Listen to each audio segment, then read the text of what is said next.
إن الحمد لله نحمده تعالى ونستعينه ونستغفره ونعوذ بالله من شرور أنفسنا ومن سيئات أعمالنا من يهده الله فلا مضل له ومن يضلل فلا هادي له وأشهد أن لا إله إلا الله وحده لا شريك له وأشهد أن محمدًا عبده ورسوله وصفيه من خلقه وخليله بلغ الرسالة وأدى الأمانة ونصح للأمة وجاهد في الله حق جهاده حتى أتاه اليقين. يا أيها الذين آمنوا اتقوا الله حق تقاته ولا تموتن إلا وأنتم مسلمون.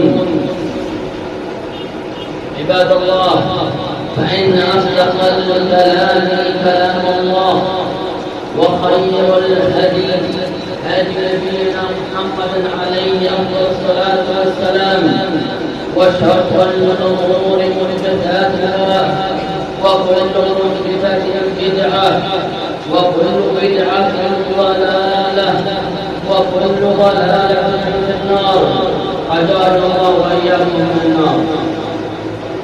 أخوة الإيمان والإسلام، خطبتنا في هذه الجمعة وفي هذا اليوم الأخر حول مرض من أمراض القلوب الخطيرة التي تقطع سير العبد إلى الله عز وجل. هذا المرض سلطان الشيطان على القلوب. هذا المرض قال عنه شيخ الإسلام ابن تيمية: أصل الشر إنه مرض الغفلة، وما أدراك ما الغفلة. فقد حذر الله منه نبيه محمد عليه أفضل الصلاة والسلام، فقال تعالى عز من قائل: ولا تكن من الغافلين. وقد ذكر الله عز وجل إن كثيرا من الناس يقعون في هذا المرض، فقال تعالى: وإن كثيرا من الناس عن آياتنا لغافلون. وقد استعاذ منه نبينا عليه أفضل الصلاة والسلام كما جاء في حديث أنس رضي الله عنه قال: قال رسول الله صلى الله عليه وسلم: اللهم إني أعوذ بك من العجز والكسل والجبن والبخل والقسوة والغفلة. رواه ابن ماجه وحسن غيره. عباد الله، أيها المسلمون، إن مرض الغفلة انتشرت آثاره بين أوساط المجتمعات الإسلامية. غفلة في التوبة والرجوع إلى الله. وإن العباد مكثرون في الطغيان والظلم والعدوان دون خجل ولا استحياء من الله عز وجل. ومن الناس من يترك الصلاة في الجمعة والجماعات ولا يحترق قلبه ولا تجد ألم ذلك في نفسه. وقد انتشر بين أوساط المسلمين مرض الحقد والحسد على ما يحسد أحدنا أخاه في هذه الدنيا الفانية التي لا تسوى عند الله جناح بعوضة. غفلة عن الموت، فأكثروا من ذكر هذه اللذات، وليكن كل واحد منا مستعد لهذه اللحظة بالعمل الصالح، لا بالمعاصي من الكذب والغيبة والنميمة وغيرهما. اللهم أن نسألك حسن الخاتمة. أتعلمون ما معنى حسن الخاتمة؟ الكثير منا يقول هذا الدعاء في صلاته وفي جميع أوقاته ولا يعرف ما معنى حسن الخاتمة. حسن الخاتمة ليس المعنى أن تموت وأنت في المسجد، أو أن تموت وأنت على سجادتك، أو أن تموت وأنت تقرأ القرآن. لا، قد مات خير البرية محمد، نبينا محمد عليه أفضل الصلاة والسلام وهو على فراشه. وقد مات أول الخلفاء الراشدين أبو بكر رضي الله عنه وهو خير الصحابة، مات وهو على فراشه.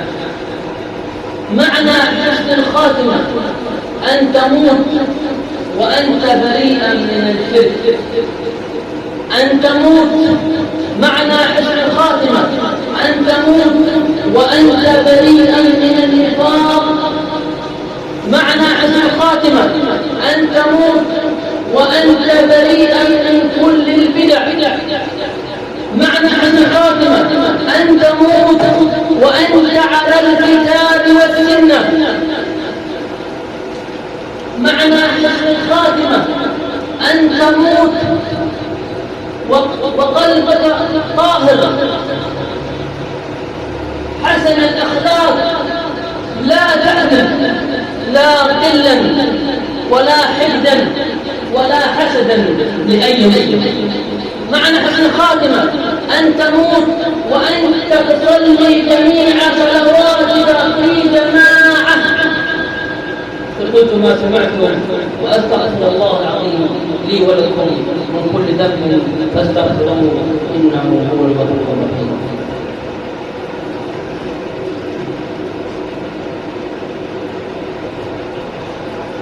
الحمد لله على إحسانه واشهده على توفيقه وامتنانه، وأشهد أن لا إله إلا الله وحده لا شريك له تعظيما لشانه، وأشهد أن نبينا محمدا الداعي إلى رضوانه.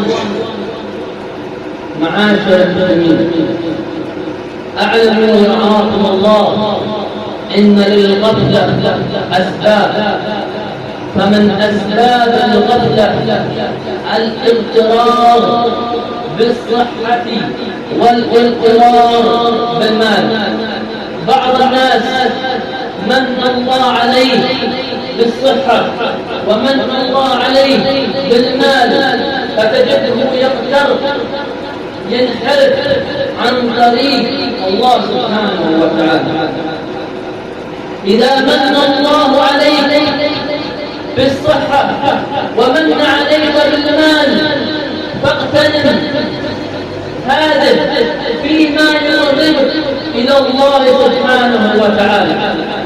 فقد جاء في الحديث عن عبد الله بن عباس رضي الله عنه قال قال رسول الله صلى الله عليه وسلم: نعمتان مغبون فيهما كثير من الناس، الصحة والفراغ. رواه البخاري. معنى مغبون فيهما كثير من الناس لا يستغلهما في طاعة الله وحسن عبادته. فمن أسباب الغفلة طولة الأمل في الدنيا. انظروا إلى حالنا كيف وصلنا. نعمل في هذه الدنيا، إذا رأينا أحدا بنى بيت بنى الآخر بيتا، اشترى سيارة اشترى الآخر سيارة، فتح مشروعا تجاريا فتح الآخر مشروع تجاري. ولكن لم نرى أحدا إذا بنى مسجد بنى الآخر مسجد. نسأل الله العافية والسلام. فنحن مطولين في هذه الدنيا التي قال الله عليها كل من عليها فان ويبقى وجه ربك ذو الجلال والإكرام. فمن أسباب الغفلة مصاحبة الإشراك، فمصاحبة الإشراك تورث حسن سوء الظن، فمصاحبة الإشراك تورث سوء الظن في الأخيار. فيجب أن نصاحب الناس الفضلاء ونترك